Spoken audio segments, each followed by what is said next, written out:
And hello all and welcome to a lesson on solving systems of linear equations by graphing. Several methods to solving systems. We're going to focus on graphing for today. Go ahead and pause, take a look at your answers from yesterday's assignment. Come on back when you're ready.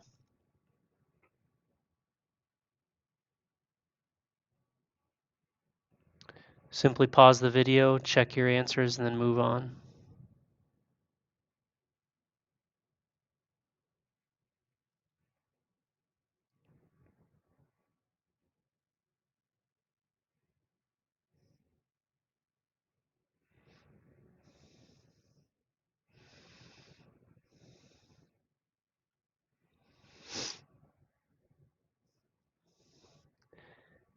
And make sure you bring some questions for your teacher when you're ready. Again, today's focus is to solve, which means we're going to be looking for solutions, a solution or solutions to these equations. Solve a system of equations by graphing, using the graphing method. Now that means we should already have a skill of graphing linear equations. We should also know what it means to be a solution, taking a number, substituting it in. Is it true or is it false? Now, sooner or later, our goal will be to solve with two other methods in algebra class. There's a substitution method and elimination method. For today, we're going to focus solely on graphing. Now, before we begin, I'd like you to make a little prediction. Just predict. I want you to think and maybe write it at the top of your paper.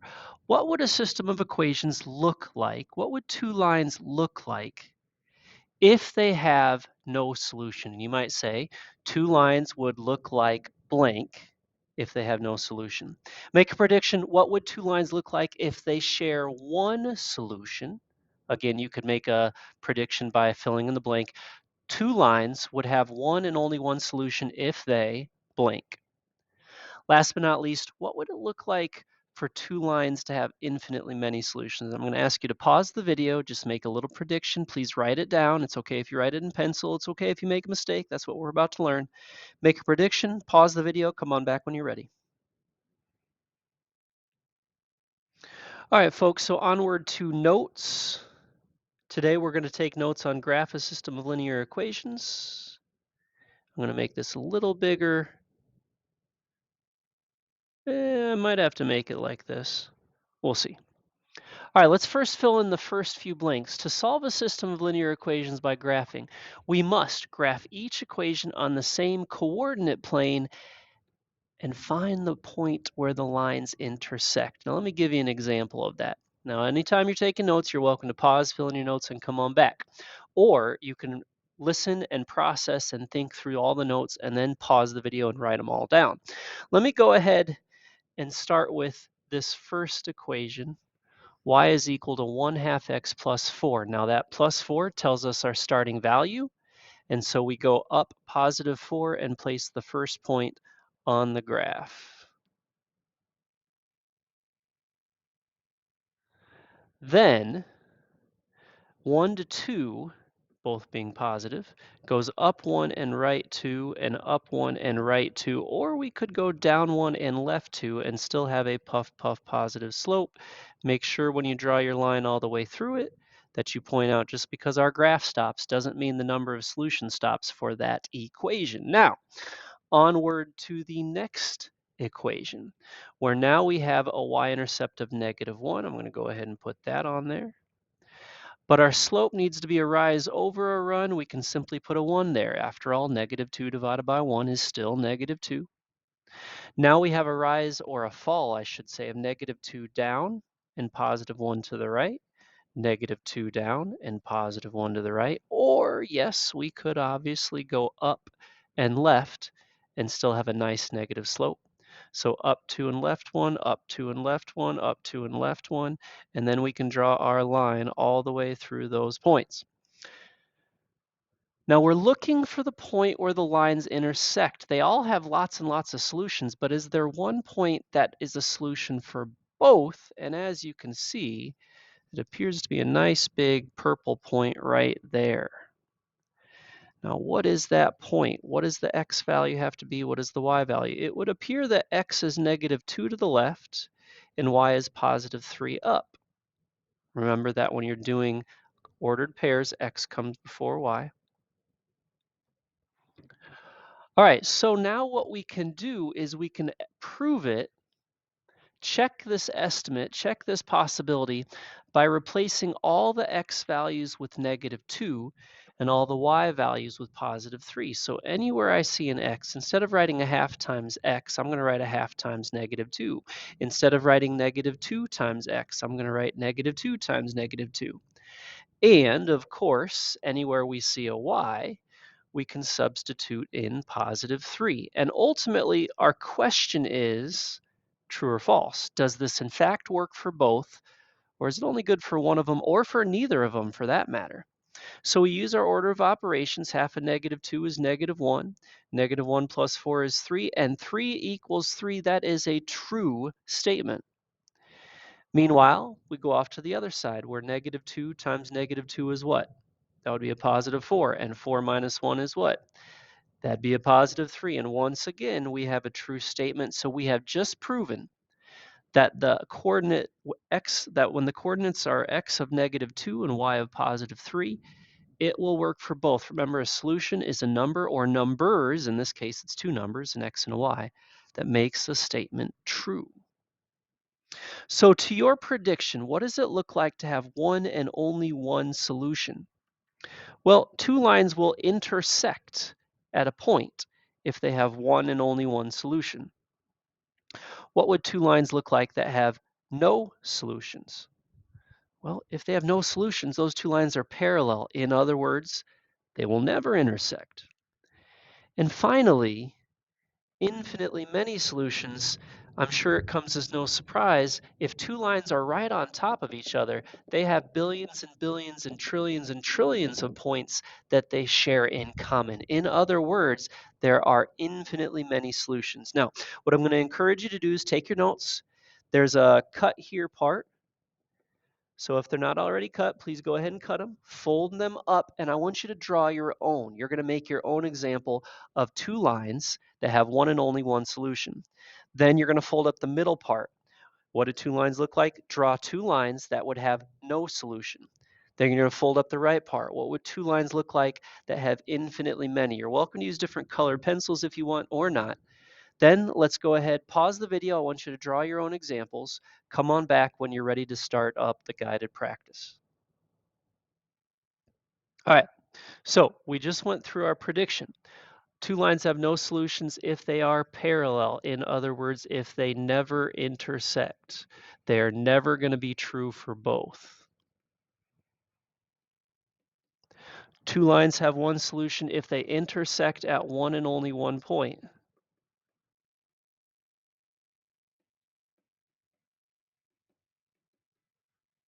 And lastly, two lines have infinitely many solutions if they're basically on top of each other, if they're overlapping, and so there's billions and billions of points that they share. Now let's go ahead and start some of this together. Directions ask us to solve each system of equations by graphing. So what I'm going to do is I'm going to do one line at a time. Y equals 1/2 x plus 3. +3 is the y-intercept. That is the starting value. 1 to 2, this one looks familiar. Up 1 and right 2. Up 1 and right 2. Up 1, or we could go the opposite direction. You could go down 1 and left 2 and still have a nice negative slope. Or puff of positive slope, excuse me. Down 1 and left 2. Down 1 and left 2. And so on. Draw a line through those. Forgive my crookedness, I'm doing the best I can. And then we proceed with the other line. I'm going to go ahead and do this in purple, in red. So -2 here being our starting value, our y-intercept, we go straight down. And I'm going to go ahead and put a 1 underneath this. Any slope that's an integer, you can put a 1 in the denominator. 3 divided by 1 is still 3. Now you could go down and left, or you could go up and right. After all, it's a puff positive slope. So up 3 and right 1, up 3 and right 1, up 3 and right 1, drawing our line through those points. You may use your ruler. Now we go ahead and say, folks, listen, this is a great bit of work, but we have not yet solved the problem. See, the problem wants us to find a solution, an x-coordinate and a y-coordinate that works for both equations. So naturally, we're looking for the point where both equations intersect. And it seems to me, if I draw this nice purple point, that when the x value is 2 and the y value is 4, it would be a solution for both of those equations. Therefore, the graph, very pretty, but the graph is the journey, not the destination. Whoops, let's write 2, 4, Mr. Cowan. The x value of 2 and the y value of 4, that is the destination. Now, I suppose you could write x equals 2 and y equals 4, but why not just order them, write them as an ordered pair? All right, let's proceed on to the next problem.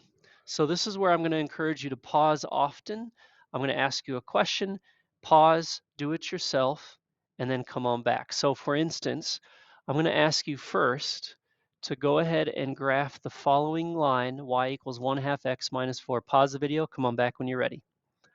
Y equals -4 is the starting value. 1 to 2 goes up 1 and right 2, up 1 and right 2 repeatedly, or yes, you may of course go down 1 and left 2. Draw your line through those points, grab your ruler, and this is what your first line should look like. Now at this time, I'd like you to pause the video, graph the following one. Beware of that negative slope, folks. Pause the video, graph it, and come on back when you're ready. Y-intercept of -2, but beware, beware the negative slopes. We've talked about this often, right?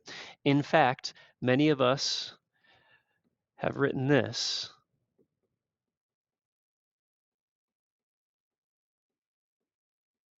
And said which one doesn't belong. And of course, the one on the far right, the opposite of a negative, would make a positive. So whatever you do, don't go down 1 and left 2.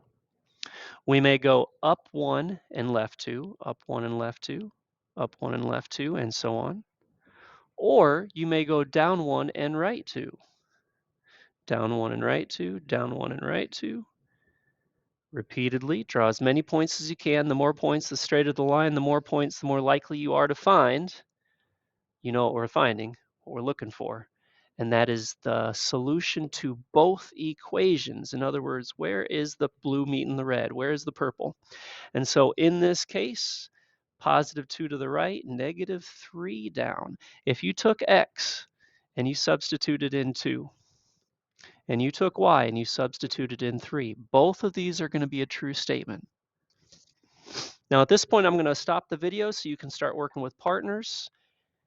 Remember to go back through your notes, interact with your notes, draw some color on there. And remember, our ultimate goal is to find a solution or solutions to a system of equations. Now, sometimes there's no solution at all.